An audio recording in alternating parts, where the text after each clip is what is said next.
Hello everyone, welcome to the Q&A video as promised. I'm really thankful. I've had over 100 questions lined up for this video now, so thank you all for your really positive response and some really interesting questions. And what I've also done is group certain questions together that are on a similar topic or a similar question, so that I can acknowledge everyone, as many people as possible at least, who've asked questions, but also avoid repeating myself. I'm also going to split the questions and answers into sort of three overarching topics. I'm going to start with the ones about me. So without further ado, we've got 4 questions here, all very similar.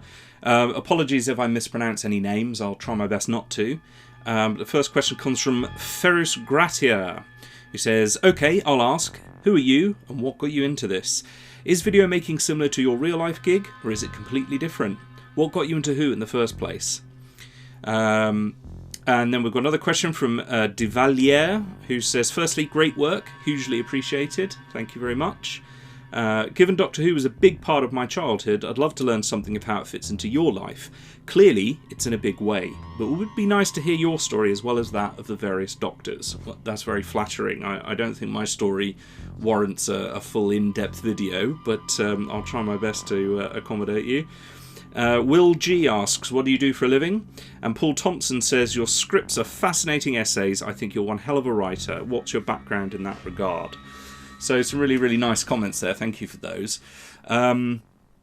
As to how I got into Doctor Who and my sort of history with it, I recommend, if you haven't already, checking out part 1 of the review and analysis series, because I sort of do a bit of an autobiographical aspect there of what the show means to me.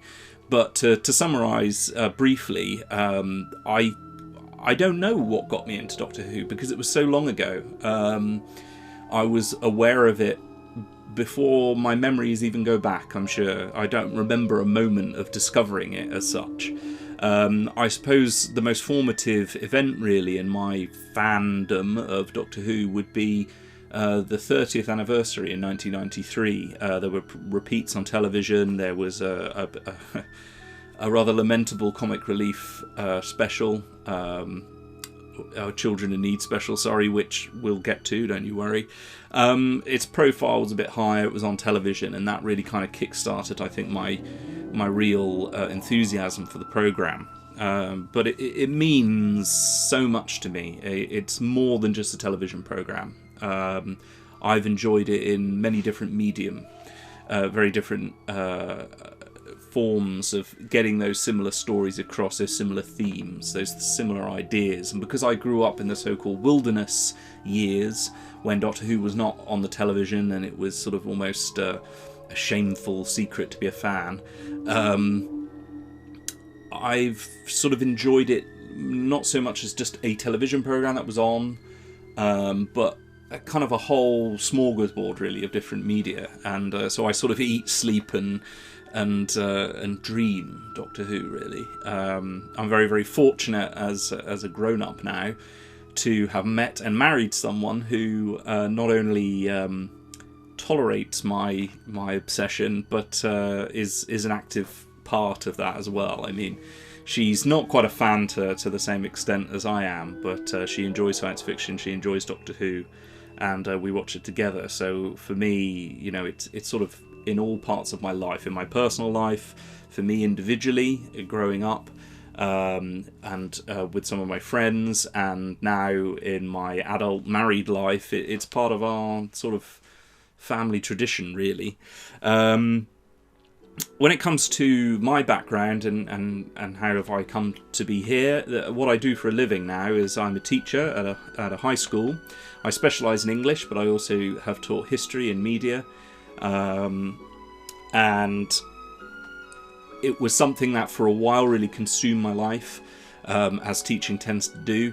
A couple of years ago I sort of stepped back from it a little bit, give myself a little bit more time. I don't have the same level of responsibilities that I used to have, and I'm far more enjoying my work-life balance, and as a result it gives me the opportunity to pursue one of my other loves, which is filmmaking, is media. It's something that I sort of found an interest in when I was quite young. My Dad very generously bought me a camcorder when I was about 13, and I made little movies, and then from there I studied media at college, and I went on and did a degree in film and media production. So both the analysis and the creation of different forms of media is something that I'm very enthusiastic about. I worked for a very short time in digital television, which was a real eye-opener. It was a fantastic experience, but it was also somewhat... It was a bit of an epiphany, really. It made me realise that I wasn't necessarily cut out for all the sacrifices it would have taken to really end up working on, say, something like Doctor Who. Sleeping on sofas and running around making tea for people was not something that I felt I was passionate enough about to really endure. Not that there's anything wrong with making tea for people, as long as they're polite about it. But I gained a bit of experience there before I decided to go into teaching, and since then, since that sort of decision really to go and get a proper job, I have always harboured this sort of desire to one day to use these new media technologies like YouTube, different social media platforms, to really just indulge in that hobby, in that interest, and to really show perhaps what I'm capable of. I mean, that's the great joy now of modern technologies, that you really don't need, what you used to need was an incredible amount of money and an incredible amount of support from other people, and now we can make documentaries and share them quite easily, and films, and that's a fantastic opportunity. It does, of course, lead to a lot of nonsense on YouTube, which we'll get to later, but I really do it because I enjoy it, and to kind of prove that those skills and those techniques that I learned earlier on in my life can play a part.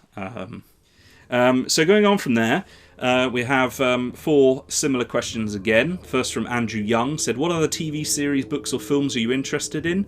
And then he goes on to say some really, really positive, nice things about the channel, so thank you for that, Andrew.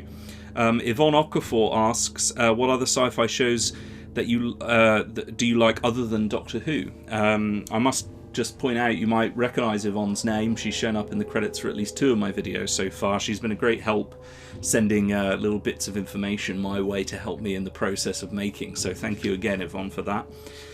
Hectrum says, what series outside of Doctor Who do you enjoy? And Clear Mountain says, what are your top 5 favourite shows aside from Doctor Who? That's a really tricky question here. I want to talk generally about different franchises, that horrible corporate word. Doctor Who, as I say, is more than just a television programme to me. So if I was to say, if someone asked me what is your favourite TV show of all time, I would probably have to say the remake, the reboot, if you will, of Battlestar Galactica that the Sci-Fi Channel made a few years ago.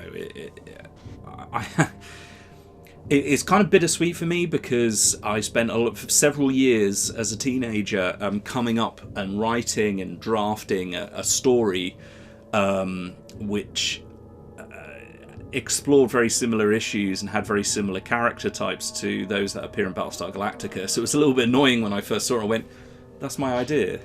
But never mind, because it was like... It was like being given a present. I was writing this story, I had this idea for this story because it was something I wanted to see, and they delivered that far better writing than I could ever achieve. So that's something that I really, really enjoyed when it went out, and perhaps something that maybe I'll explore in a later review series. Alongside that, other seminal shows growing up, Babylon 5, another sci-fi show, Lord of the Rings, both the books and the films, and the wider sort of Tolkien universe is something that's really the pinnacle of fantasy for me. But similar to that, but different, Game of Thrones. I enjoy the series, I enjoy the books, I enjoy the mixing of sort of real history, or at least the inspiration of real history with these fantastical storylines. There's something very different to Tolkien, which is what generally in the fantasy genre, or at least a lot of what I've read, a lot of writers just tend to try and regurgitate what Tolkien did, and Game of Thrones is different. Star Trek, especially 90s Star Trek, Next Generation, Deep Space Nine, Voyager. Those were my sort of programs that I grew up with. I think it's probably the only narrative that's really done the sort of utopian future, or as close as possible, quite well. And that's why I'm sort of on the fence a little bit about Discovery, because although Star Trek Discovery is a good series in its own right, it doesn't quite capture that same sense that I think Star Trek really stood for. So we'll see how that develops now that it's going into its second season. When it comes to films, Blade Runner is a massive